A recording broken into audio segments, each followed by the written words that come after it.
नमस्कार दोस्तों, आप सभी का आपके अपने YouTube चैनल स्टडी विद राज में स्वागत है। दोस्तों, आज के इस वीडियो में मैं आप लोगों को प्रीवियस पेपर 2020 को हल कराऊंगा। इससे पहले मैं 2016 से लेकर के 2019 तक के सारे प्रीवियस पेपर हल करा चुका हूं।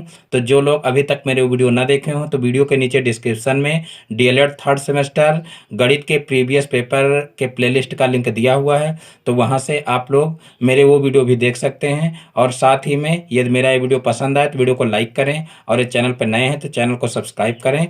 तो चलिए देखते हैं 2020 के पहले क्वेश्चन को। देखिए यहाँ पर जो है सबसे पहले वस्तुनिष्ठ प्रश्न, यानी कि जो क्वेश्चन पेपर आता है उसमें सबसे पहले जो 5 प्रश्न होते हैं वो वस्तुनिष्ठ प्रश्न यानी कि बहुविकल्पीय क्वेश्चन होते हैं। और उनमें 4 विकल्प दिए रहते हैं, और 4 विकल्प में से हमको सही जो ऑप्शन होता है उसको जो है लिखना रहता है। तो यहाँ पर देखिए पहला क्वेश्चन है 125/64 के घन रूप का आधार है।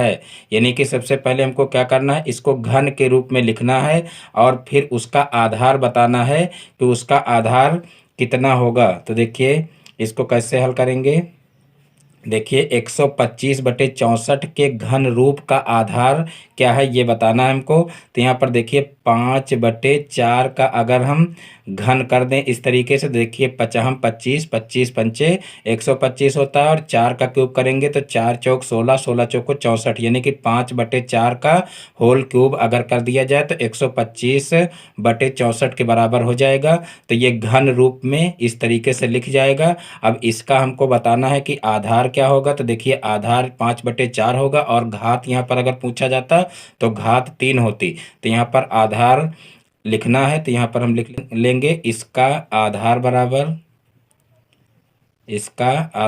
कितना होगा, 5/4, और यही हमारा सही ऑप्शन हो जाएगी। यानी कि ऑप्शन में 5/4 दिया होगा, जिस ऑप्शन में उसी को हमको टिक करना है। अब देखते हैं नेक्स्ट क्वेश्चन। तो देखिए नेक्स्ट क्वेश्चन है वृत्त पर स्थित किसी एक बिंदु से खींची जाने वाली स्पर्श रेखाओं की संख्या होती है। वृत्त पर स्थित किसी एक बिंदु से खींची जाने वाली स्पर्श रेखाओं की संख्या होती है। तो देखिए मान लीजिए इस तरह से कोई वृत्त है, देखिए इस तरीके से कोई वृत्त है, और उसके जो है परिधि पर कोई एक बिंदु इस तरीके से ले लीजिए। तो उस पर जो है कितनी स्पर्श रेखाएं, यानी कि उस जो बिंदु है उस बिंदु को टच करती हुई कितनी स्पर्श रेखाएं खींची जा सकती हैं। तो ये होगा सिर्फ एक, क्योंकि यहाँ पर देखिए जैसे परिधि पर इस तरीके से एक बिंदु लेंगे और उसको अगर टच करती हुई स्पर्श रेखा खींचेंगे तो सिर्फ एक रेखा खींची जा सकती है। तो यहाँ पर जो है इसका जो एक वाला ऑप्शन होगा वही सही हो जाएगा। एक, देखिए यहाँ पर क्वेश्चन में क्या है कि वृत्त पर स्थित किसी एक बिंदु से खींची जाने वाली स्पर्श रेखाओं की संख्या होती है, यानी कि संख्या कितनी होती है। तो यहाँ पर लिख देंगे एक, यही इसका आंसर हो जाएगा। अब देखते हैं नेक्स्ट क्वेश्चन। तो देखिए नेक्स्ट क्वेश्चन है एटीएम का पूरा नाम है। एटीएम का पूरा नाम है, देखिए डीएलएड में ये क्वेश्चन पहली बार आया है, और ऐसा क्वेश्चन पूछा नहीं जाना चाहिए था लेकिन अब पूछा गया है। तो आंसर तो इसका सही देना जरूरी ही है, और सही आंसर हम तभी दे सकते हैं जब हमको पता होगा। देखिए 2020 में जो लोग थर्ड सेमेस्टर का एग्जाम दिए हैं उनके लिए क्वेश्चन भले ही नया रहा होगा, लेकिन ये क्वेश्चन अब 2020 में आ चुका है, तो आप लोगों के लिए तो अब ये नया है नहीं। तो आप लोग इसको जरूर जो है तैयार कर लीजिए, क्योंकि अब एक बार प्रीवियस पेपर में पूछा जा चुका है, तो अब आगे की परीक्षाओं में भी ये आ सकता है। तो यहाँ पर देखिए एटीएम का पूरा नाम पूछा गया है, तो एटीएम का पूरा नाम क्या हो जाएगा या फुल फॉर्म इसकी क्या हो जाएगी।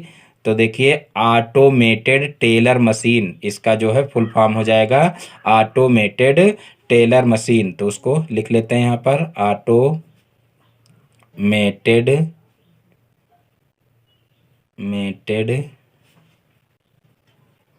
Teller machine. तो ये हो जाएगा एटीएम का फुल फॉर्म। अब देखते हैं नेक्स्ट क्वेश्चन। तो देखिए नेक्स्ट क्वेश्चन है एक घनाकार बक्से की एक भुजा 1 मीटर 30 सेंटीमीटर है। बक्से का संपूर्ण पृष्ठ है, यानी कि बक्सा जो है वो कैसा है, घनाकार है। और जो है घनाकार बक्से का जो है हमको क्या करना है, संपूर्ण पृष्ठ ज्ञात करना है और एक भुजा दी हुई है। तो यहाँ पर सबसे पहले देखिए जो है भुजा जो घनाकार जो है बक्से की दी गई है वो मीटर और सेंटीमीटर दोनों में दी गई है। तो इसको सबसे पहले हम एक यूनिट में चेंज कर लेते हैं। तो यहाँ पर सबसे पहले हम घन की एक भुजा निकाल लेते हैं एक यूनिट में। घन की एक भुजा बराबर, एक भुजा बराबर, तो देखिए 1 मीटर और 30 सेंटीमीटर दिया हुआ है। तो हम क्या करेंगे, इसको 1 मीटर को हम सेंटीमीटर में चेंज कर लेंगे। तो यहाँ पर देखिए 1 मीटर में 100 सेंटीमीटर होते हैं, तो यहाँ पर 100 से अगर गुणा कर दे तो सेंटीमीटर में चेंज हो जाएगा। और प्लस यहाँ पर अगर 30 कर दे तो 30 तो जो है सेंटीमीटर में है ही। तो यहाँ पर जो है 1 मीटर 30 सेंटीमीटर पूरा जो है सेंटीमीटर में चेंज हो जाएगा। और फिर जो है यहाँ पर देखिए ये हो जाएगा 100 और 100 में 30 जोड़ेंगे तो 130 हो जाएगा, यानी कि 130 सेंटीमीटर जो है घन की एक भुजा हो जाएगी। अब हमको घन का संपूर्ण पृष्ठ ज्ञात करना है। तो यहाँ पर सीधे से हम घन के संपूर्ण पृष्ठ का फार्मूला लगा देंगे। घन का संपूर्ण पृष्ठ बराबर, घन का संपूर्ण पृष्ठ बराबर हो जाएगा, देखिए इसका फार्मूला होता है 6a²। तो यहाँ पर 6 × a² का मतलब यहाँ पर देखिए a घन की एक भुजा है, तो यहाँ पर एक भुजा हम 130 निकाल चुके हैं। तो यहाँ पर a की जगह पर 130 का होल स्क्वायर कर देंगे। अब यहाँ पर 6 गुणे हो जाएगा 130 गुणे 130, 130 गुणे 130 हो जाएगा। और फिर यहाँ पर देखिए 6 गुणे हो जाएगा 13, तेरहियम 169 होता है। तो यहाँ पर देखिए 13 का 13 से गुणा करना है, 13 तेरहियम 169 हो जाएगा। आगे 2 जीरो लगा लेंगे तो ये 130 गुणे 130 का गुणनफल हो जाएगा। अब इसका गुणा हमको क्या करना है, 6 से करना है। तो 6 से देखिए इसका गुणा करेंगे तो 9 छाक 54 हो जाएगा, 54 का 4 और फिर 6 छाक 36 और 36 और 5 कितना हो जाएगा, 36 5 41, 41 का 1 हो जाएगा। और फिर 6 एकम 6 और 6 4 10 हो जाएगा। और आगे देखिए 2 जीरो हैं तो आगे 2 जीरो लगा लेंगे। तो इस प्रकार से देखिए यहाँ पर कितना आ जाएगा, इकाई दहाई सैकड़ा हजार 10,000 लाख, यानी कि 1,01,400 आ जाएगा। और सेंटीमीटर में है इसलिए इसको जो है ये संपूर्ण पृष्ठ है तो इसको हम किस में लिखेंगे, वर्ग सेंटीमीटर में लिखेंगे। तो देखिए बहुविकल्पीय क्वेश्चन थे तो जिसमें जो है 1,01,400 वर्ग सेंटीमीटर हो वही विकल्प इसका सही हो जाएगा। अब देखते हैं नेक्स्ट क्वेश्चन। तो देखिए नेक्स्ट क्वेश्चन है question number 5, x³ plus 2x² plus 5x plus 10 का गुणनखंड है, यानी कि इसके हमको क्या करना है, गुणनखंड ज्ञात करने हैं। तो यहाँ पर देखिए हम जो है यहाँ पर 4 पद दिए हुए हैं तो पहले 2 पदों का जोड़ा बना लेंगे और फिर लास्ट वाले 2 पदों का जोड़ा बना लेंगे और 2 के जोड़े में से हम क्या करेंगे, कॉमन ले लेंगे। तो यहाँ पर देखिए इन दोनों में कॉमन मिल रहा है, देखिए x²। तो यहाँ पर हम जो है सबसे पहले क्या करेंगे, इसको हम उतार लेते हैं। यहाँ पर देखिए x³ दिया हुआ है और फिर प्लस 2x² दिया हुआ है, प्लस 5x दिया हुआ है और प्लस का 10 दिया हुआ है। तो अब पहले स्टेप में हम क्या करेंगे, पहले स्टेप में इन दोनों में से कॉमन ले लेंगे। तो यहाँ पर कॉमन देखिए x² मिल रहा है और यहाँ से बचेगा x और यहाँ से बचेगा 2, तो x + 2 हो जाएगा। अब यहाँ से देखिए दोनों में कॉमन मिल रहा है 5, अब यहाँ से बचेगा x और यहाँ पर देखिए बचेगा 5 दूना 10, यानी कि प्लस का 2 बचेगा। अब इन दोनों में से देखिए एक पद ये हो गया और एक पद ये हो गया। अब इन दोनों में देखिए x + 2 कॉमन मिल रहा है तो x + 2 कॉमन ले लेंगे। तो यहाँ पर देखिए x² प्लस 5 बच जाएगा और यही जो होगा इसका सही विकल्प हो जाएगा, यानी कि जिस विकल्प में x + 2 और x² + 5 मिल रहा हो वही विकल्प इसका सही विकल्प हो जाएगा। अब देखिए बहुविकल्पीय क्वेश्चन जो थे वो समाप्त होते हैं। अब देखते हैं अतिलघुत्तरीय क्वेश्चन। तो देखिए अतिलघुत्तरीय क्वेश्चन का पहला क्वेश्चन है, log 625 और बेस में 5 है बराबर 4 को घातांकीय रूप में लिखिए, यानी कि इसको हमको घातांकीय रूप में लिखना है। तो देखिए घातांकीय रूप में इसको कैसे लिखेंगे, देखिए जो बेस में संख्या होती है उसको बेस में ही रखते हैं, और जो बराबर के उस पार संख्या होती है उसको आगे ले आते हैं, और जो यहाँ पर पावर में संख्या होती है इसको बराबर के उस पार ले जाते हैं। यही काम यहाँ पर करते हैं। तो देखिए जो है यहाँ पर कैसे करेंगे, देखिए बेस में जो है आ जाएगा 5, और फिर इसको आगे ले आएंगे तो यहाँ पर बटे में सॉरी पावर में 4 हो जाएगा, और बराबर में हो जाएगा 625। तो इस प्रकार से यही इसका घातांकीय रूप हो जाएगा। देखिए यहाँ पर 5 की पावर 4 अगर आप करके देखें तब भी इतना ही आएगा। देखिए 55 25, 25 पंचे 125, और 125 पंचे 625 होता है। तो यहाँ पर इस तरीके से आप चेक भी कर सकते हैं, यानी कि 5 का क्यूब कितना होगा, 625 होगा। तो इस तरीके से घातांकीय रूप में इसको लिख सकते हैं। अब देखिए नेक्स्ट क्वेश्चन। तो नेक्स्ट क्वेश्चन है समुच्चय ए बराबर दिया हुआ है एक्स। देखिए एक्स की वैल्यू जो है वो 5 के बराबर होनी चाहिए, और या तो 5 से कम होनी चाहिए। यहाँ पर ये कंडीशन दी हुई है, जहाँ एक्स विषम संख्या है, यानी कि एक्स जो है वो एक विषम संख्या है, और एक्स की वैल्यू कितनी होनी चाहिए, 5 से कम होनी चाहिए, और या तो 5 के बराबर होनी चाहिए। और फिर देखिए बी के अवयव दिए हुए हैं 2 3 5 1 हों तो ए इंटरसेक्शन बी ज्ञात कीजिए। तो देखिए इसको कैसे सॉल्व करेंगे। देखिए यहाँ पर सबसे पहले हम ए के अवयव लिख लेते हैं। तो यहाँ पर देखिए एक्स की वैल्यू क्या कहा गया है कि विषम संख्या होनी चाहिए, और साथ में कंडीशन दी हुई है कि एक्स की वैल्यू 5 से छोटी होनी चाहिए, या तो 5 के बराबर होनी चाहिए। तो यहाँ पर देखिए 5 से छोटी सभी विषम संख्याएं लिख लेते हैं। तो देखिए विषम संख्याएं कौन सी होती हैं, जो 2 से ना कटें। तो देखिए 1 हो जाएगा विषम संख्या में, और फिर देखिए 2 तो 2 से कट जाएगा, वो सम संख्या हो जाएगी। फिर 3 हो जाएगा, और फिर 4 2 से कट जाएगा, और फिर 5। यहाँ पर देखिए 5 भी कहा गया है कि या तो एक्स की वैल्यू 5 के बराबर हो, और या तो उससे छोटी हो। ये कंडीशन यहाँ पर दी गई है, तो यहाँ पर 5 भी इसमें शामिल हो जाएगा। तो ये हो जाएंगे ए के अवयव। और फिर जो है बी के अवयव देखिए क्या हो जाएंगे, 2 3 5 1।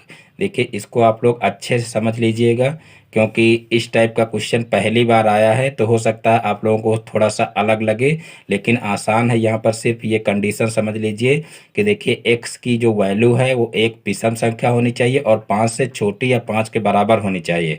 तो देखिए 5 से छोटी या 5 के बराबर विषम संख्याएं जो होंगी वो यही 3 होंगी, 1 3 और 5। और फिर बी के अवयव तो ऑलरेडी दिए हुए हैं। अब हमको क्या करना है, अब हमको ए इंटरसेक्शन बी ज्ञात करना है। तो ए इंटरसेक्शन बी ज्ञात कर लेंगे। तो देखिए ए इंटरसेक्शन बी के अंतर्गत कौन से आएंगे, जो दोनों में कॉमन हो। तो यहाँ पर देखिए 1 इसमें भी है, इसमें भी है, तो 1 हो जाएगा। फिर देखिए 3 इसमें भी है, इसमें भी है, तो 3 हो जाएगा। और फिर 5 इसमें भी है और इसमें भी है, तो 5 हो जाएगा। तो इस प्रकार से ए इंटरसेक्शन बी के अवयव हो जाएंगे 1 3 और 5। तो इस प्रकार से यही इसका आंसर हो जाएगा। अब देखते हैं नेक्स्ट क्वेश्चन। तो देखिए नेक्स्ट क्वेश्चन है, किसी कारखाने में 200 व्यक्ति काम करते हैं। किसी कारखाने में 200 व्यक्ति काम करते हैं। यदि किसी दिन 25 व्यक्ति काम करने न आए हों तो काम करने वाले तथा काम न करने वाले व्यक्तियों का अनुपात ज्ञात कीजिए। तो देखिए यहाँ पर दिया हुआ है कि 200 व्यक्ति काम करते हैं, 200 व्यक्ति काम करते हैं, यानी कि कुल 200 व्यक्ति काम करते हैं। और यदि 25 व्यक्ति ना आए काम करने तो व्यक्तियों की संख्या कितनी होगी, तो भी देख लेते हैं। यदि 25 व्यक्ति काम करने ना आए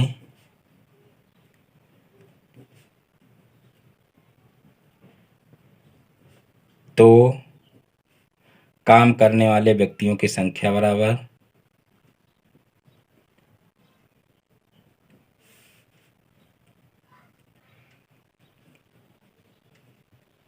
काम करने वाले व्यक्तियों की संख्या बराबर। तो देखिए 25 व्यक्ति जब नहीं आएंगे तो 200 में से 25 घटा देंगे, और जब 25 घटाएंगे तो आ जाएगा हमारा 175। यानी कि जब 25 व्यक्ति काम करने ना आए तो काम करने वाले व्यक्तियों की संख्या कितनी हो जाएगी, 175 हो जाएगी। अब हमको क्या करना है कि काम करने वाले तथा काम न करने वाले व्यक्तियों का अनुपात हमको ज्ञात करना है। तो अब यहाँ पर देखिए हम जो है लिख लेते हैं।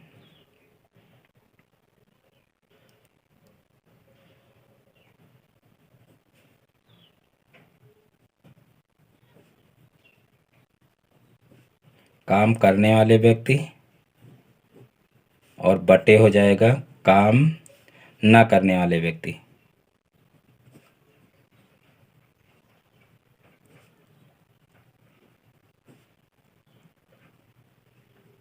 तो देखिए इन्हीं दोनों लोगों का अनुपात ज्ञात करना है, यानी कि काम करने वाले व्यक्ति और काम न करने वाले व्यक्तियों का अनुपात ज्ञात करना है। तो यहाँ पर देखिए काम करने वाले व्यक्ति हम निकाल चुके हैं 175, और काम न करने वाले व्यक्ति कितने हैं, तो जो नहीं आए हैं वही काम न करने वाले व्यक्ति हैं, यानी कि वो हो जाएंगे 25।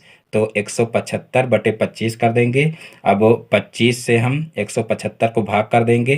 तो देखिए 25 चौको 100 होता है और 25 सत्ते 175 होता है। तो 25 सत्ते यहाँ पर हो जाएगा, यानी कि जो है 7 बार ये जाएगा। तो यहाँ पर 7/1 आ जाएगा, यानी कि इसको हम 7:1 लिख सकते हैं। तो इस प्रकार से काम करने वाले व्यक्ति और काम ना करने वाले व्यक्तियों का अनुपात कितना हो जाएगा, 7:1। तो यही इसका आंसर हो जाएगा।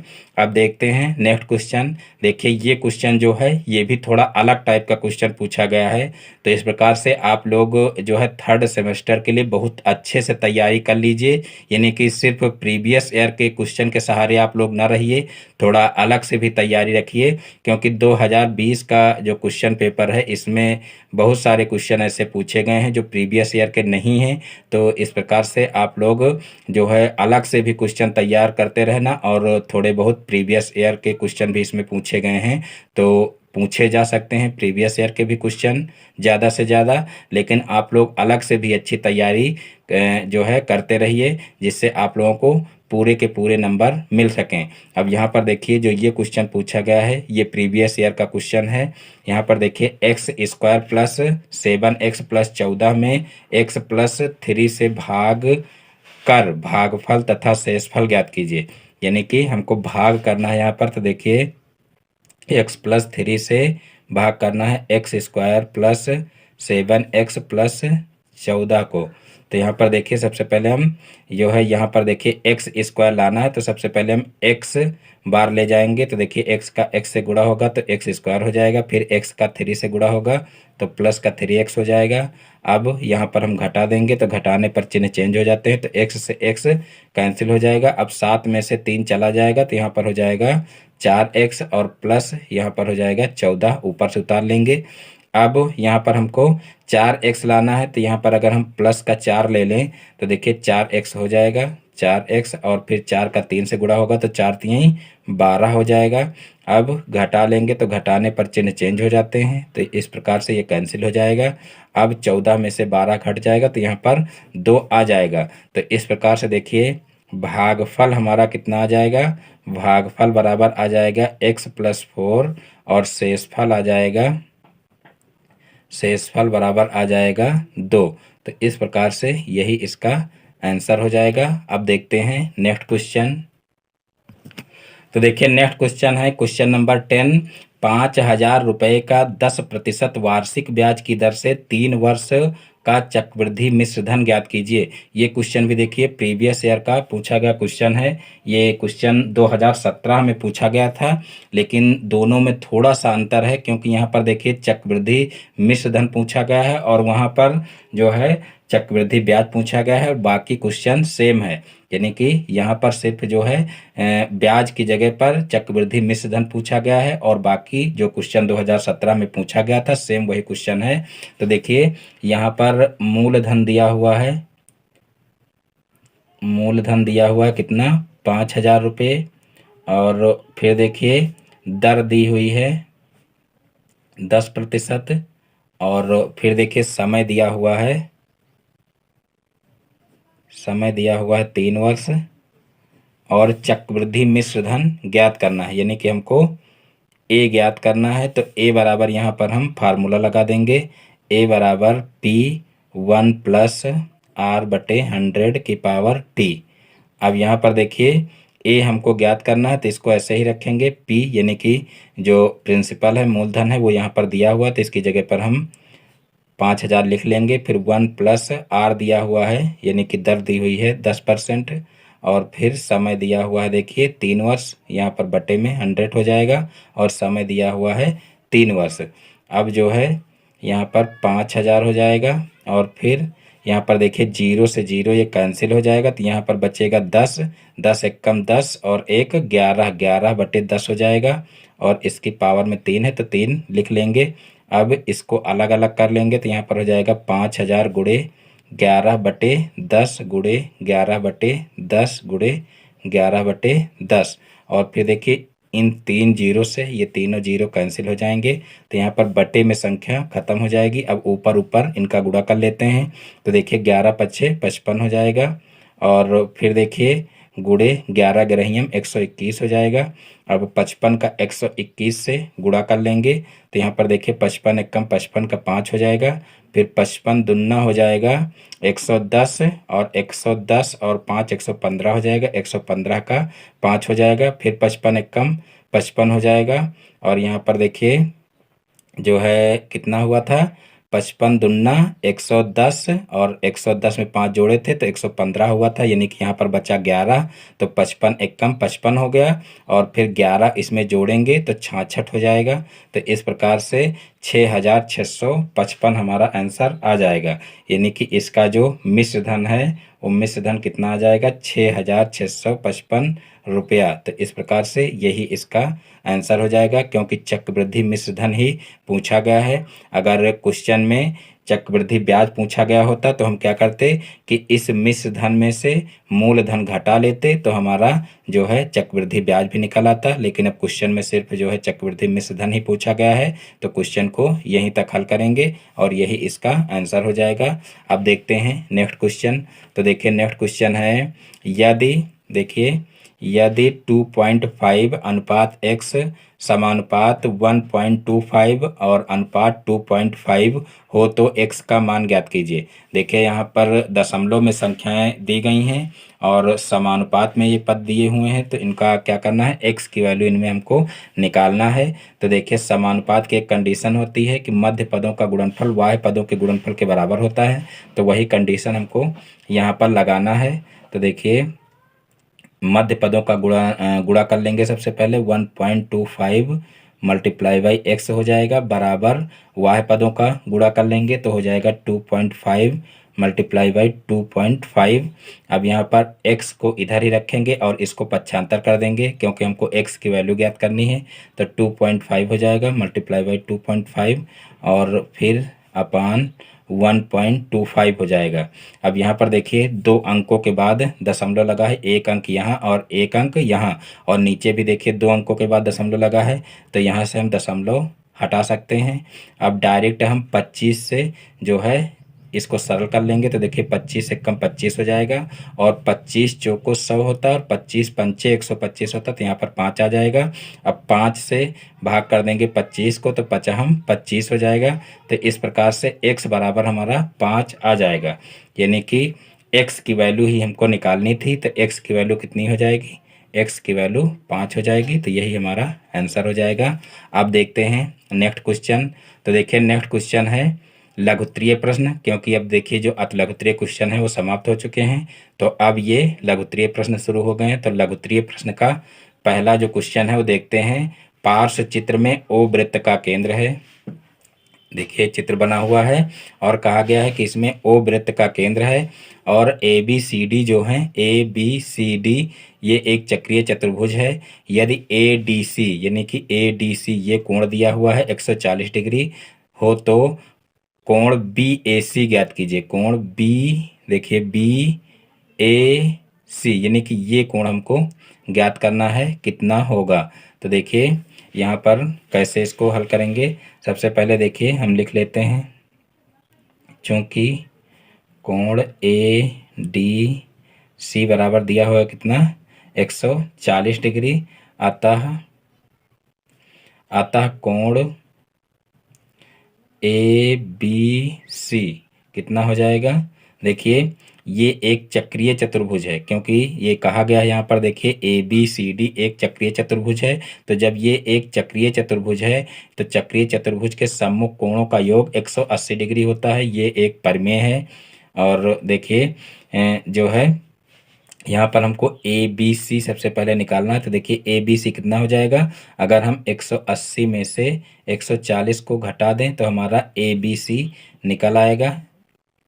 कोण ए बी सी यहाँ से निकल आएगा। तो देखिए 180 में से 140 को घटाएंगे तो यहाँ पर कितना हो जाएगा, देखिए 40 डिग्री हो जाएगा। तो इस प्रकार से ये कोण हमारा 40 डिग्री निकल आएगा। अब देखिए हमको क्या निकालना है, यहाँ पर ये कोण निकालना है। उससे पहले यहाँ पर हम एक दूसरी कंडीशन लगा देंगे। देखिए ये कोण हमारा निकल चुका है और यहाँ पर देखिए कोण ए सी बी हमको निकालना है। ए सी बी बराबर हो जाएगा 90 डिग्री। देखिए कोण ए सी बी 90 डिग्री हो जाएगा। क्यों होगा, क्योंकि ये अर्धवृत्त का कोण है। अर्धवृत्त का कोण है। आप लोग ये प्रमेय भी पढ़े होंगे कि अर्धवृत्त का जो कोण होता है वो 90 डिग्री होता है। और दूसरे शब्दों में इसको कह सकते हैं कि व्यास पर बना कोण जो होता है वो समकोण होता है या 90 डिग्री का होता है। तो यहाँ पर देखिए ये व्यास भुजा है और इस व्यास पर बना ये कोण है तो ये 90 डिग्री का होगा। और ये अर्धवृत्त में बना कोण है इसलिए भी इसको 90 डिग्री कहा जा सकता है। दोनों एक ही बातें हैं, चाहे आप कह लें कि जो है अर्धवृत्त में बना कोण समकोण होता है और चाहे कह लें कि जो व्यास के द्वारा बना कोण होता है वो 90 डिग्री का होता है। तो यहाँ पर देखिए ये अर्धवृत्त का कोण है इसलिए 90 डिग्री का हो जाएगा कोण ए सी बी। और अब ये कोण हमको पता चल गया है और ये कोण पता चल गया है, ये 90 डिग्री का है। अब हम अगर त्रिभुज ए सी बी ले लें तो जो है इसमें तीनों अंतःकोणों का योग कितना हो जाएगा, 180 डिग्री हो जाएगा। तो यहाँ पर जो है दो कोण हमको पता चल चुके हैं तो हम तीसरा कोण आसानी से पता कर सकते हैं। तो यहाँ पर लिख लेंगे कोण ए प्लस कोण बी प्लस कोण सी कितना हो जाएगा, 180 डिग्री के बराबर हो जाएगा। अब कोण ए हमको निकालना है, कोण ए निकालना है। तो यहाँ पर देखिए जो है कोण बी कितना दिया हुआ है, कोण बी हम निकाल चुके हैं 40 डिग्री। और फिर कोण सी निकाल चुके हैं 90 डिग्री और बराबर हो जाएगा 180 डिग्री। अब यहाँ पर कोण ए बराबर हो जाएगा 180 माइनस देखिए हो जाएगा 40 डिग्री और प्लस 90 डिग्री। अब जो है 180 में से इनको जोड़ करके घटा देंगे तो यहाँ पर देखिए जो है 40 में जो है 180 में से जो है 90 प्लस 40 का मतलब 130, 180 में से 130 हम घटा देंगे तो हमारा कितना आ जाएगा, तो ये आ जाएगा 50 डिग्री।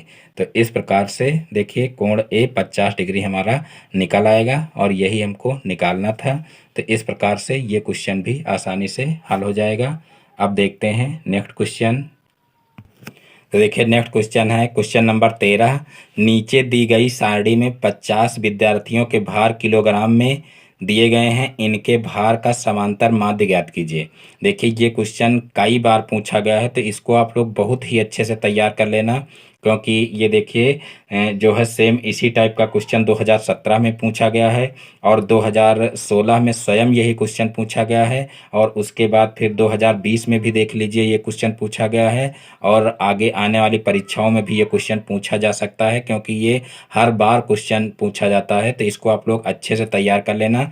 यहाँ पर देखिए जो है 50 विद्यार्थियों के भार किलोग्राम में दिए गए हैं और इनकी बारंबारता दी गई है और हमको करना क्या है कि इनका समांतर माध्य यानी कि इनके जो भार हैं, भार का समांतर माध्य ज्ञात करना है। तो यहाँ पर देखिए किलोग्राम में भार जो है दिया हुआ है और फिर नीचे बारंबारता यानी कि 40 किलोग्राम के जो है 4 छात्र हैं और फिर 42 किलोग्राम के जो है 12 छात्र हैं और 43 किलोग्राम के 18 छात्र हैं और इसी तरीके से 44 किलोग्राम के 10 छात्र हैं और 45 किलोग्राम के 6 छात्र हैं। तो इस प्रकार से कुल मिलाकर के 50 विद्यार्थी हैं और इनके जो भार हैं, भार जो है भार का समांतर माध्य हमको ज्ञात करना है। तो यहाँ पर हम नीचे इस टाइप की सारणी बना लेंगे और फिर देखिए यहाँ से ये क्वेश्चंस यानी कि क्वेश्चन का सॉल्यूशन है। इतना क्वेश्चन आप लोगों को दिया रहेगा, आपको यही सारणी जो है इस तरीके से बना लेना है और यहाँ पर ये भार किलोग्राम में इस तरीके से लिख लेना है और फिर बारंबारता इस तरीके से लिख लेना है।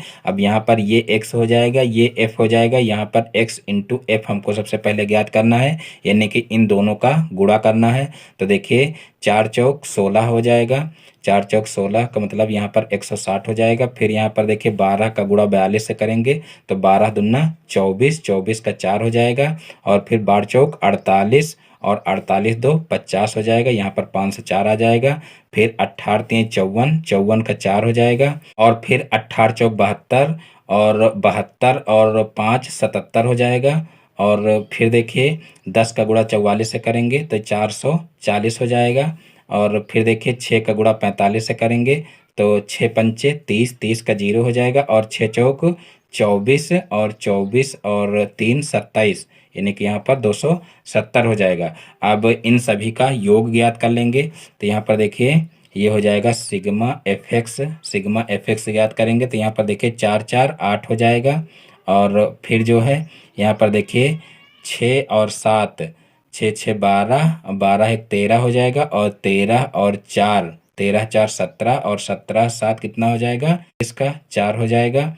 और फिर देखिए यहाँ पर 5 1 6 हो जाएगा और 6 6 12 एक 13, 13 4 17, 17 2 हो जाएगा 19 और 19 और 2 हो जाएगा 21। तो इस प्रकार से 2148 हमारा आ जाएगा। और यहाँ पर जो है अब सिग्मा हम एफ ज्ञात कर लेंगे क्योंकि समांतर माध्य में इसकी भी आवश्यकता पड़ेगी। तो यहाँ पर इनका भी योग ज्ञात कर लेते हैं। तो यहाँ पर देखिए 12 4 16 हो जाएगा और 16 का 16, 16 दूना 32 और 32 दो 34 हो जाएगा और 34 10 44 हो जाएगा और 44 और 6 कितना हो जाएगा, 50 हो जाएगा।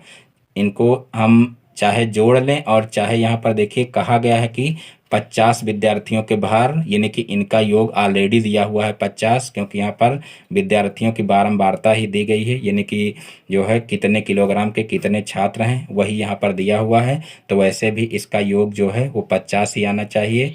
और फिर देखिए अब हम क्या करेंगे, इनका समांतर माध्य ज्ञात कर लेंगे। तो देखिए समांतर माध्य का यहाँ पर सीधे से फार्मूला लगा देंगे। समांतर माध्य बराबर सिग्मा एफ एक्स अपान सिग्मा एफ हो जाएगा। तो देखिए सिग्मा एफ एक्स आया है 2148 और बटे सिग्मा एक्स हो जाएगा 50। अब 50 से हम इसको भाग कर लेंगे। तो देखिए इधर साइड में हम 50 से भाग कर लेते हैं 21 48 का। तो यहाँ पर देखिए सबसे पहले 4 बार जाएगा। तो देखिए 4 बार ले जाएंगे। देखिए 50 दूना 100 होता है और 50 चौको 200 हो जाएगा। तो यहाँ पर 4 बार ले जाएंगे। अब यहाँ पर हो जाएगा नीचे 14 उतर आएगा और ऊपर से 8 उतार लेंगे। अब यहाँ पर 2 बार जाएगा। तो देखिए यहाँ पर हो जाएगा 100 और फिर यहाँ पर आ जाएगा 48 नीचे। अब यहाँ पर पॉइंट लगा देंगे और पॉइंट लगाएंगे तो यहाँ पर 0 बढ़ जाएगा। तो यहाँ पर देखिए जाएगा 9 बार, यानी कि 9 बार अगर हम ले जाएंगे तो हमारा देखिए यहाँ पर 450 आ जाएगा और 450 को जो है 480 में से घटाएंगे तो यहाँ पर आ जाएगा 30 और पॉइंट लगा हुआ है तो आगे 0 भी बढ़ा सकते हैं। अब जो है कितनी बार जाएगा, तो अब देखिए जाएगा 6 बार, यानी कि 50 छक्का 300 हो जाएगा। तो इस प्रकार से 6 बार ले जाएंगे तो पूरा पूरा कैंसिल हो जाएगा। अब यहाँ पर देखिए हमारा आ जाएगा 42.96, यानी कि 42.96 हमारा आंसर आ जाएगा।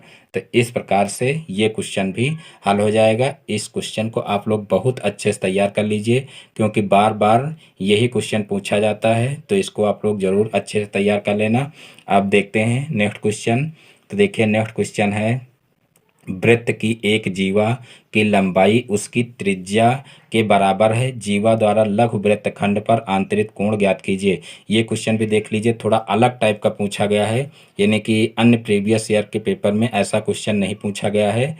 तो देखिए कहा गया है कि वृत्त की एक जीवा की लंबाई उसकी त्रिज्या के बराबर है, जीवा द्वारा लघु वृत्तखंड पर आंतरिक कोण ज्ञात कीजिए, यानी कि लघु वृत्त पर आंतरिक कोण हमको ज्ञात करना है। तो यहाँ पर देखिए सबसे पहले कहा गया है कि मान लीजिए ये वृत्त का केंद्र है और कहा गया है उसकी जो जीवा है वो त्रिज्या के बराबर है।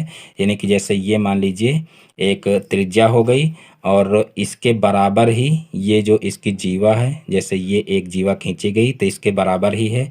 और फिर यहाँ पर देखिए ये एक जो है त्रिज्या हम और इस तरीके से खींच लेंगे तो देखिए जो ये त्रिज्या है, ये त्रिज्या है, ये इसके बराबर होगी क्योंकि ये क्वेश्चन में कहा गया है कि जो जीवा है वो त्रिज्या के बराबर है।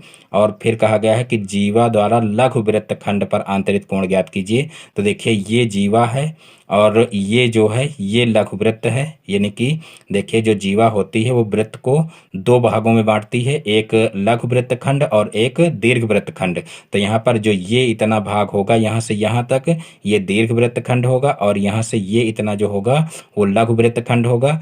तो यहाँ पर ज्ञात करना है कि लघु वृत्तखंड पर आंतरिक कोण क्या होगा, जीवा द्वारा जो आंतरित होगा।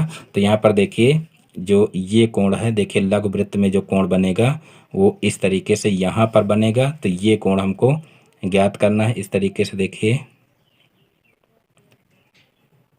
ये कोण जो होगा यहाँ पर थोड़ा सा देख लीजिए, ये कोण जो होगा ये हमको ज्ञात करना है। और देखिए जो दीर्घ वृत्त में कोण होगा उसको भी यहीं पर आप लोग समझ लीजिए। दीर्घ वृत्त में जो कोण होगा दीर्घ वृत्तखंड में वो ये होगा इस तरीके से। तो देखिए यहाँ पर इन कोणों को हम कैसे ज्ञात करेंगे वो देख लेते हैं। तो देखिए सबसे पहले हम इनका नाम रख लेते हैं। यहाँ पर देखिए ए हो जाएगा, ये बी हो जाएगा, ये सी हो जाएगा और इसका नाम रख लेते हैं ई। अब यहाँ पर देखिए सबसे पहले हम ले लेंगे त्रिभुज ए बी ओ में। तो देखिए ए बी ओ में देखिए ये तीनों भुजाएं इसकी बराबर हैं। देखिए ओ ए बराबर ओ बी। क्यों होगा? क्योंकि ये वृत्त की त्रिज्याएं हैं। तो यहाँ पर लिख लेते हैं ओ ए बराबर ओ बी। क्यों होगा? क्योंकि वृत्त की ये त्रिज्याएं हैं।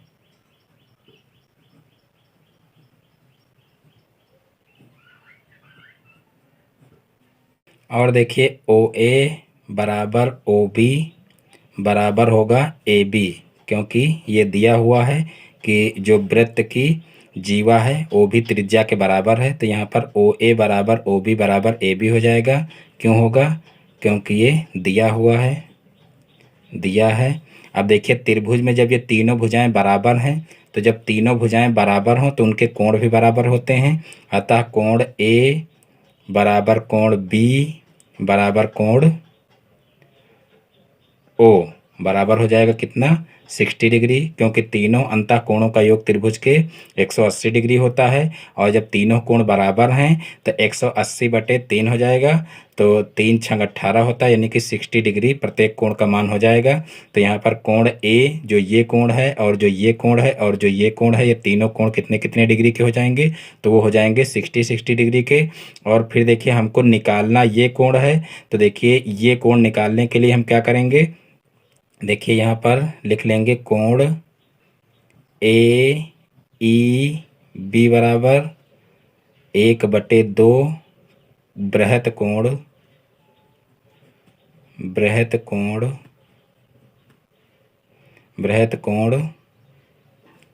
ए ओ बी। देखिए बृहत कोण का मतलब देखिए ये कोण हमको नहीं लेना है, ये बाहर वाला कोण लेना है।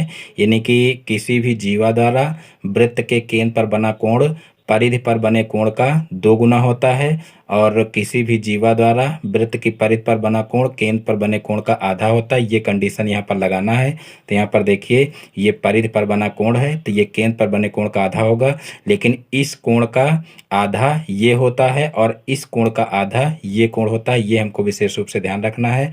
तो यहाँ पर देखिए हमको ये कोण जो है निकालना है। तो यहाँ पर देखिए जो ये कोण होगा ये कितना हो जाएगा? यानी कि पूरा जो संपूर्ण कोण होता है वो 360 डिग्री का होता है और यहाँ पर ये कोण हम निकाल चुके हैं 60 डिग्री।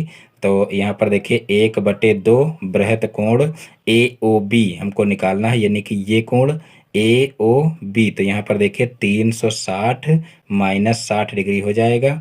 और जो है यहाँ पर देखिए 1/2 और 360 में से 60 घटा देंगे तो कितना हो जाएगा, तो यहाँ पर हो जाएगा 300 डिग्री, और 300 का 2 से भाग कर देंगे तो यहाँ पर देखिए हो जाएगा हमारा 150 डिग्री।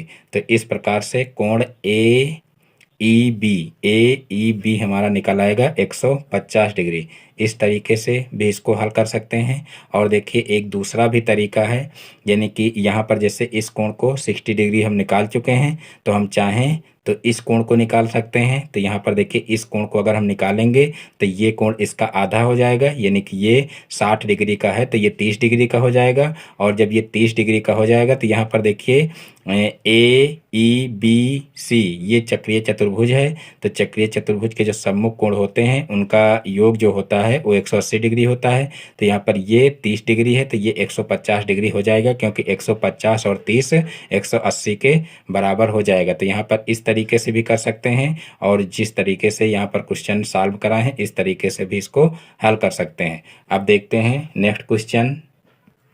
देखिए नेक्स्ट क्वेश्चन है क्वेश्चन नंबर 15, निम्नलिखित को सरल कीजिए। तो देखिए यहाँ पर 2 क्वेश्चन दिए हुए हैं और इन दोनों क्वेश्चन में क्या करना है कि इनको सरल करना है। तो सबसे पहले हम जो है फर्स्ट पार्ट को हल करते हैं।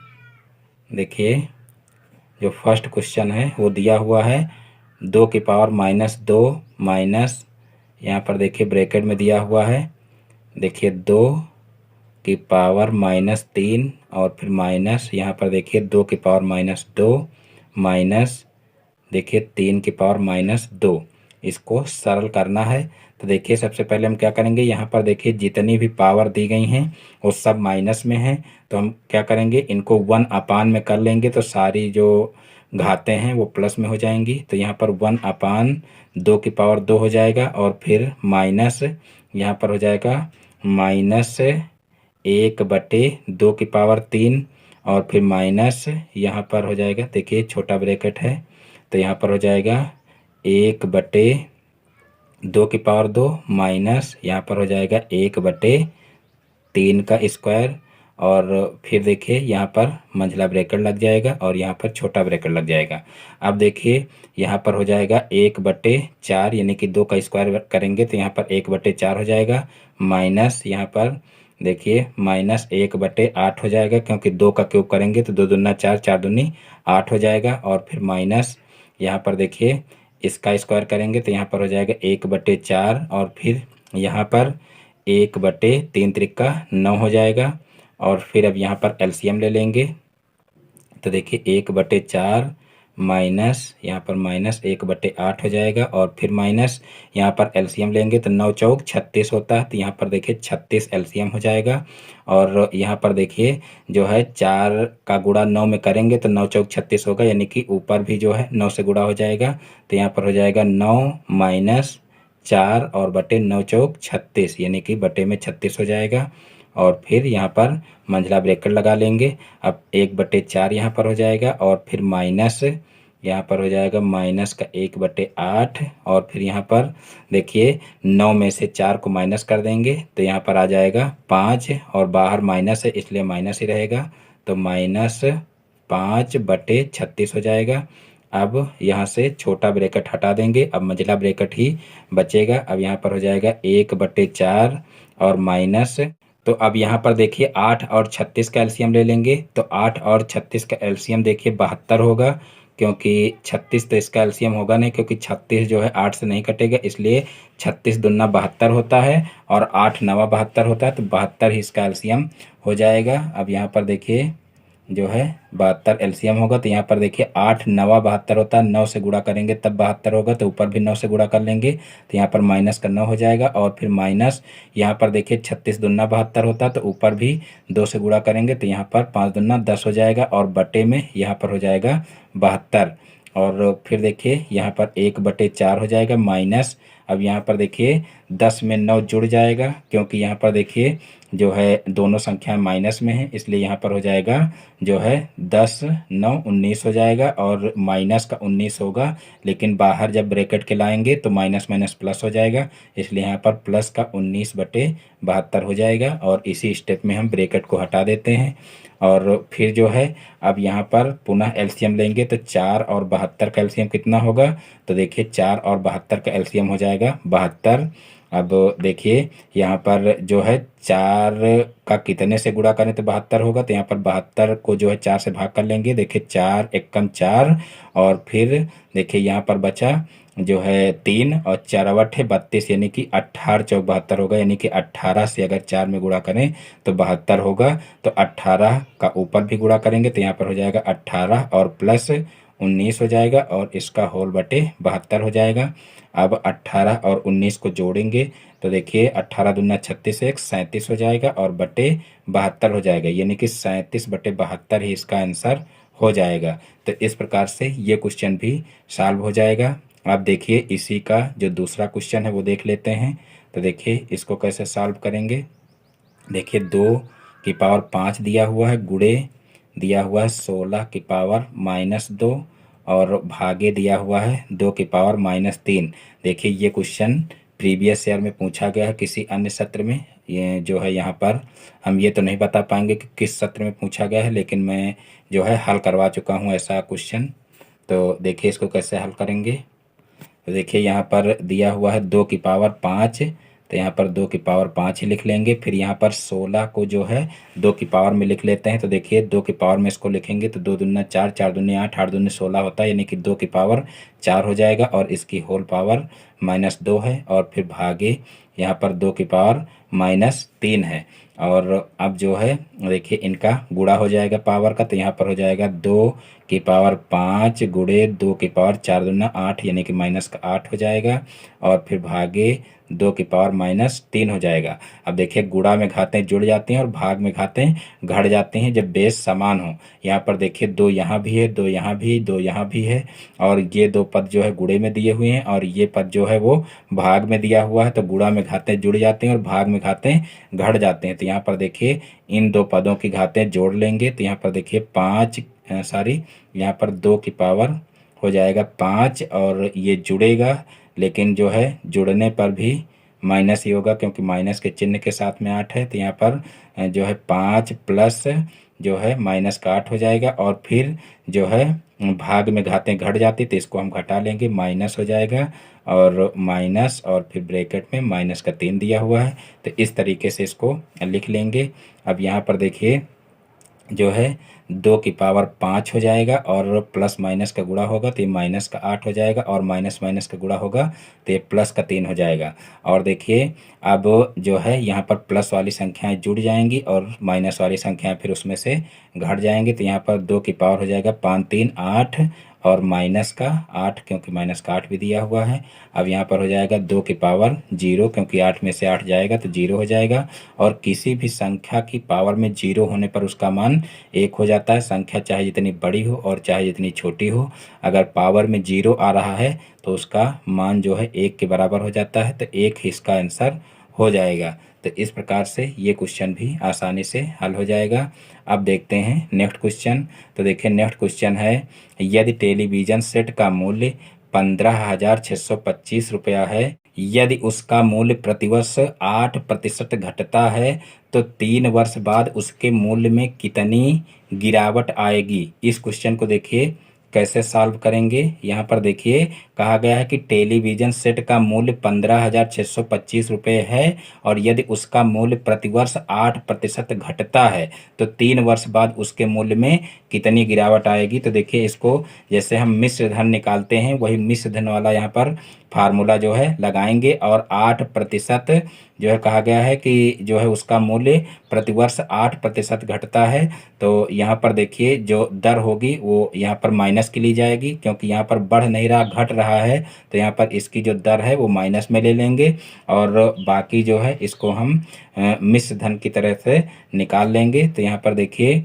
जो है मूलधन क्या दिया हुआ है, मूलधन हम इसको मान लेते हैं। देखिए मूलधन दिया हुआ है 15,625, और जो है फिर दर दी हुई है, देखिए दर दी हुई है -8%, और फिर समय देखिए दिया हुआ है, समय दिया हुआ है 3 वर्ष, और उसके मूल्य में कितनी गिरावट आएगी ये हमको निकालना है। तो यहाँ पर सीधे से हम जो है क्या करेंगे, हम मिश्र धन निकाल लेंगे। तो यहाँ पर देखिए A बराबर हो जाएगा P, और फिर 1 यहाँ पर देखिए जो मिश्र धन का फार्मूला होता है वो P और फिर 1 प्लस R बटे 100 की पावर समय होता है, लेकिन यहाँ पर जो है दर जो है माइनस में दी हुई है, इसलिए यहाँ पर 1 माइनस कर लेंगे।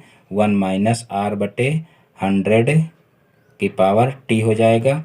तो यहाँ पर देखिए अगर माइनस लेंगे तो यहाँ पर फिर जो है माइनस का चिन्ह नहीं लगाएंगे, नहीं तो माइनस माइनस प्लस हो जाएगा, यानी कि सिर्फ हम 8 ही रखेंगे। और अगर यहाँ पर हम प्लस लगा दें तो यहाँ पर अगर माइनस रखेंगे तो हमारा ये माइनस का हो जाएगा। तो इस प्रकार से देखिए यहाँ पर ए बराबर हो जाएगा पी कितना है 15,625 और फिर 1 माइनस आर देखिए दिया हुआ है 8, तो यहाँ पर 8 रखेंगे और बटे 100 हो जाएगा और फिर पावर में 3 है तो पावर में 3 लिख लेंगे। अब इसको हम सॉल्व कर लेते हैं। तो यहाँ पर देखिए 15,625 और फिर यहाँ पर देखिए इसको जो है सरल करेंगे तो यहाँ पर हो जाएगा देखिए 4 दूना 8 और 4 दूना 8, 4 पंचे 20, यानी कि यहाँ पर आ जाएगा 2 बटे कितना 2 बटे 25 आ जाएगा।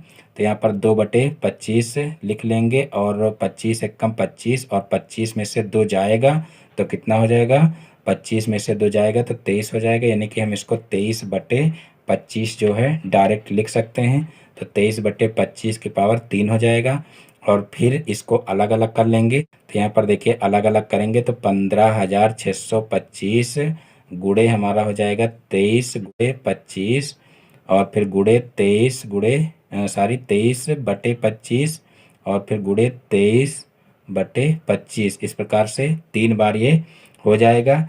अब जो है हम इसको सॉल्व कर लेंगे। तो देखिए इसको जब सॉल्व करेंगे तो देखिए ये यहाँ पर आएगा 12,167, यानी कि जो मिश्र धन है वो आएगा 12,000 जो है 167। तो इस प्रकार से देखिए जब ये 15,000 का टेलीविज़न सेट था और जो 8% जो है उसका मूल्य प्रतिवर्ष घटता है तो 3 वर्ष के बाद इतने रुपए का रह जाता है, ये यहाँ पर निकल करके आया है। और हमको निकालना क्या है कि जो है उसके मूल्य में कितनी गिरावट आई, तो वो गिरावट यहाँ पर निकालना है। तो देखिए गिरावट हम यहाँ पर निकाल लेंगे कितनी गिरावट आई। तो देखिए गिरावट निकालने के लिए जो पहले मूलधन दिया हुआ है, मूलधन में से जो है हम क्या करेंगे, जो ये निकाले हैं ये घटा देंगे 12,167। तो यहाँ पर देखिए 12,167 घटाएंगे, यहाँ पर देखिए 15 में से 7 गया तो 8 बचा और फिर देखिए यहाँ पर कितना बचा 1 बचा। अब 1 में से 6 जाएगा नहीं, इधर से 1 हासिल लेंगे तो 11 हो जाएगा, 11 में से 6 जाएगा तो यहाँ पर बचेगा देखिए 5, तो यहाँ पर 5 लिख लेंगे और फिर यहाँ पर बचा देखिए 5, तो 5 में से 1 जाएगा तो यहाँ पर 4 बचेगा और फिर यहाँ पर देखिए 5 में से 2 जाएगा तो 3 बचेगा और फिर 1 में से 1 जाएगा तो 0 हो जाएगा, यानी कि यहाँ पर आ जाएगा 3,458। तो 3,458 रुपये की गिरावट हुई, तो यही इसका आंसर हो जाएगा। तो इस प्रकार से ये क्वेश्चन भी सॉल्व हो जाएगा। अब देखते हैं नेक्स्ट क्वेश्चन। तो देखिए नेक्स्ट क्वेश्चन है क्वेश्चन नंबर 17। लोहे के घनाभ के आकार के टुकड़े की लंबाई 75 सेंटीमीटर है, चौड़ाई 15 सेंटीमीटर तथा ऊंचाई 5 सेंटीमीटर है। इसमें से 15 सेंटीमीटर लंबे, 3 सेंटीमीटर चौड़े और 1 सेंटीमीटर ऊंचे कितने गुटके बनाए जा सकते हैं। ये क्वेश्चन भी देख लीजिए। 2017 का जो सेकंड सेट हुआ था, यानी कि सेकंड बार जो एग्ज़ाम हुआ था उसमें जो है ये क्वेश्चन पूछा गया है और ये 2020 वाले देखिए पेपर में पुनः ये क्वेश्चन आया है। और सिर्फ इसमें चेंजिंग इतनी है कि यहाँ पर देखिए जो है कहा गया था कि लकड़ी का घनाभ है 2017 के सेकंड सेट में, और यहाँ पर कहा गया है कि लोहे के घनाभ के आकार के टुकड़े, यानी कि यहाँ पर सिर्फ थोड़ा सा लकड़ी की जगह पर लोहा लिख दिया गया है, बाकी सेम क्वेश्चन है, कुछ भी जो है लंबाई चौड़ाई ऊंचाई चेंज नहीं की गई, सेम वही क्वेश्चन ये है। तो देखिए इसको कैसे सॉल्व करेंगे। देखिए लोहे के घनाभ के आकार के टुकड़े की लंबाई चौड़ाई और ऊंचाई दी गई है, तो सीधे से यहाँ पर हम पहले लिख लेते हैं घनाभ की लंबाई बराबर, तो देखिए लंबाई दी गई है कितनी 75 सेंटीमीटर, 75 सेंटीमीटर और देखिए चौड़ाई दी गई है 15 सेंटीमीटर, चौड़ाई बराबर 15 सेंटीमीटर और ऊंचाई दी गई है, देखिए ऊंचाई दी गई है 5 सेंटीमीटर। तो देखिए हम सबसे पहले क्या करेंगे कि घनाभ का आयतन निकाल लेंगे। घनाभ का आयतन बराबर लंबाई गुणे चौड़ाई गुणे ऊंचाई हो जाएगा। तो देखिए लंबाई कितनी दी हुई 75 गुणे चौड़ाई हो जाएगी 15 गुणे यहाँ पर ऊंचाई हो जाएगी 5। तो ये हो जाएगा घनाभ का आयतन। और फिर कहा गया है कि इसमें से 15 सेंटीमीटर लंबे, 3 सेंटीमीटर चौड़े और 1 सेंटीमीटर ऊंचे कितने गुटके बनाए जा सकते हैं। तो यहाँ पर हम जो है गुटके की लंबाई, चौड़ाई और ऊंचाई लिख लेते हैं। तो देखिए गुटके की लंबाई बराबर, तो देखिए लंबाई दी गई है 15 सेंटीमीटर, 15 सेंटीमीटर और चौड़ाई देखिए दी हुई है, चौड़ाई दी हुई है 3 सेंटीमीटर।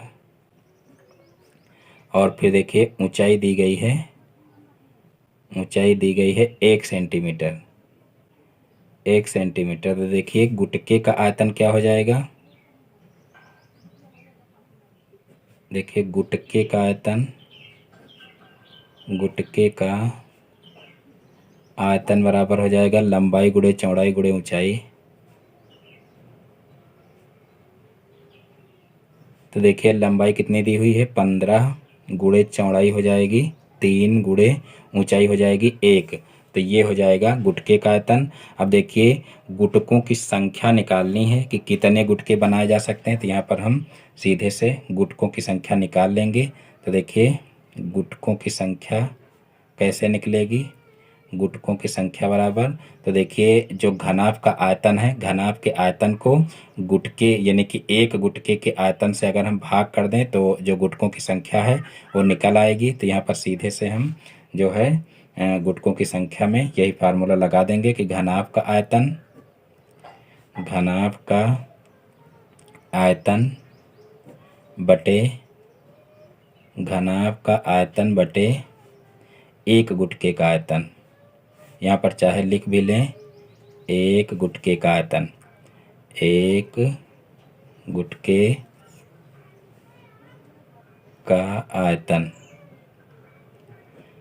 तो देखिए घनाभ का आयतन यहाँ पर कितना दिया हुआ है, देखिए 75 गुणे 15 गुणे 5 और फिर बटे यहाँ पर हो जाएगा एक गुटके का आयतन। तो देखिए एक गुटके का आयतन कितना निकालें 15 गुणे 3 गुणे 1।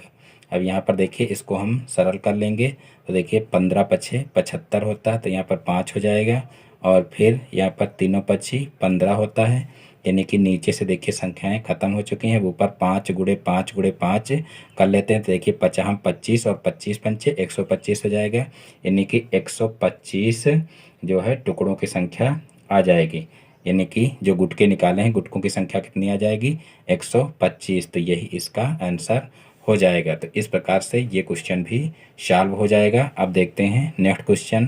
तो देखिए नेक्स्ट क्वेश्चन है, देखिए क्वेश्चन नंबर 18 और लास्ट क्वेश्चन भी है। देखिए 15x⁴ प्लस 3x² माइनस 18 का गुणनखंड कीजिए। तो देखिए इस क्वेश्चन को कैसे सॉल्व करेंगे। यहाँ पर देखिए दिया हुआ है 15x⁴ प्लस 3x² माइनस 18। अब यहाँ पर देखिए यहाँ पर सभी में जो है 3 कॉमन मिल रहा है, तो सबसे पहले हम 3 कॉमन ले लेंगे। तो यहाँ से देखिए 3 कॉमन लेंगे तो यहाँ तीनों पक्षी 15 यानी कि 5 आ जाएगा x⁴ और फिर प्लस यहाँ पर आ जाएगा देखिए x² और फिर जो है यहाँ पर देखिए 3 छंग 18 यानी कि यहाँ पर 6 आ जाएगा और फिर जो है इसका गुणनखंड कर लेंगे। तो देखिए अब यहाँ पर 6 पंचे 30 होगा, यहाँ पर देखिए 6 पंचे 30 होगा और 30 के गुणनखंड करेंगे तो देखिए 6 पंचे 30 इसी तरीके से इसके गुणनखंड हो जाएंगे। और यहाँ पर देखिए जोड़ घटा करके x² का जो गुणांक है उसके बराबर संख्या लानी है। तो यहाँ पर देखिए 6 में से 5 को घटाएंगे तो 1 आ जाएगा। तो यहाँ पर 5x⁴ और प्लस यहाँ पर देखिए 6 में से 5 को घटाना है और फिर गुणे x² हो जाएगा और फिर -6 हो जाएगा। अब जो है यहाँ पर 5x⁴ हो जाएगा और इसका अंदर गुणा कर लेंगे तो यहाँ पर प्लस का 6x² हो जाएगा और माइनस 5x² हो जाएगा और माइनस का 6 हो जाएगा। अब जो है यहाँ पर क्या करेंगे, दो दो के जोड़े बना करके कॉमन ले लेंगे। तो यहाँ पर देखिए 3 बाहर ही रहेगा। अब इसमें से देखिए x² कॉमन मिल रहा है तो यहाँ से x² कॉमन लेंगे तो यहाँ पर देखिए बचेगा 5 और यहाँ से x² बच जाएगा और फिर यहाँ से बच जाएगा देखिए प्लस का 6 और यहाँ से देखिए कॉमन ले लेंगे हम प्लस का 1, क्योंकि यहाँ पर देखिए कोई चीज़ कॉमन नहीं मिल रही है, सारी यहाँ पर प्लस का नहीं माइनस का 1 कॉमन लेंगे। तो यहाँ पर देखिए कोई चीज़ कॉमन नहीं मिल रही तो यहाँ माइनस का 1 कॉमन ले लेंगे। तो यहाँ से देखिए बचेगा जो है प्लस का 5x² और फिर यहाँ पर प्लस का बचेगा 6, क्योंकि जब माइनस का कॉमन लेंगे तभी यहाँ पर जो है दोनों जगह पर प्लस हो सकता है, क्योंकि जब इसको अंदर माइनस भेजेंगे तो दोनों जगह पर माइनस हो जाएगा। तो इस प्रकार से यहाँ पर माइनस का 1 ही कॉमन लेंगे। अब देखिए इन दोनों में कॉमन क्या मिल रहा है वो ले लेते हैं। तो यहाँ पर देखिए जो है इन दोनों में कॉमन मिल रहा है 5x² प्लस 6। तो यहाँ पर देखिए 5x² और प्लस का 6 हो जाएगा एक ब्रैकेट में और फिर यहाँ पर देखिए बच्चा हमारा x² माइनस का 1। अब जो है इसको पुनः तोड़ देते हैं, क्योंकि यहाँ पर देखिए इसको हम इस रूप में लिख सकते हैं 3 और फिर जो है ब्रैकेट में यहाँ पर हो जाएगा 5x² और प्लस का 6 हो जाएगा और इसको लिख सकते हैं देखिए x² माइनस का 1² और देखिए जब इस रूप में ये हो जाएगा तो इसका एक फार्मूला होता है a² माइनस b² का, तो वो फार्मूला यहाँ पर जो है लगा देंगे। तो यहाँ पर हो जाएगा 3 और 5x² प्लस का 6 हो जाएगा और ये हो जाएगा एक बार जो है x + 1 और एक बार हो जाएगा x - 1, यानी कि a + b और a - b। तो इस प्रकार से यही इसका आंसर हो जाएगा, यानी कि यहाँ पर आंसर हो जाएगा 3 ब्रैकेट के बाहर रहेगा और फिर 5x² प्लस 6 और फिर एक ब्रैकेट में हो जाएगा x + 1 और एक ब्रैकेट में हो जाएगा x - 1। तो इस प्रकार से प्रीवियस पेपर 2020 के सारे क्वेश्चन सॉल्व हो जाएंगे। मैं उम्मीद करता हूं कि ये सारे क्वेश्चन आप लोगों को बहुत ही अच्छे समझ में आ गए होंगे। दोस्तों यदि हमारा वीडियो पसंद आया तो वीडियो को लाइक करें और ये चैनल पर नए हैं तो चैनल को सब्सक्राइब करें और बेल आइकन को भी प्रेस कर लें, जिससे हमारे आगे आने वाले वीडियो का नोटिफिकेशन आपके मोबाइल पर सबसे पहले पहुँचे। फिर मिलते हैं अपने नेक्स्ट वीडियो में एक नए टॉपिक के साथ में। तब तक के लिए जय हिंद, वंदे मातरम।